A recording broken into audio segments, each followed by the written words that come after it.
Buni egasi mana. Ha, buyurmasa ekan. Egasi.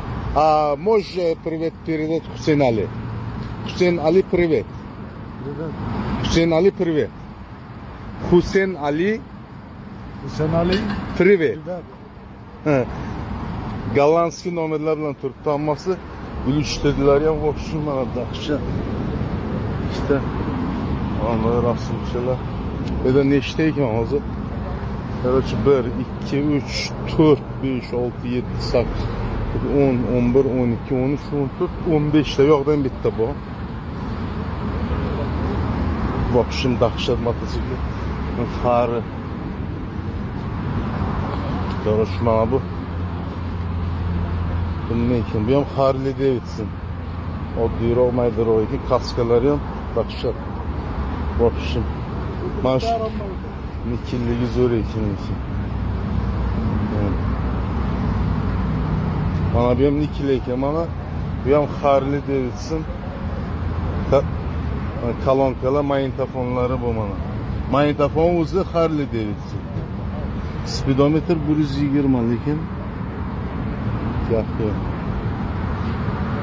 Короче, hammasi Harley Davidson. Başti mana. Bu ham Harley, bu ham Harley. Bu oddiyroq ekan. Ruli в общем boshqacha. Bu 220 speedometer. 224 ekan. Bari mana bu ham Harley. Короче, hammasi Harley. Bu ham oddiy. Speedometer mana. Tablo 220, monitor bu dedi. Kolonka. В общем, dahshat. В общем, dahshat. Manamisi в общем dahshat ekan. Xuddi moshinda ikkovi bir xil ekan mana. Mana bunda 220 speedometer, monitor, kolonkalar, rishalkalar yaxshi lekin. Mana bu ham xuddi shunday.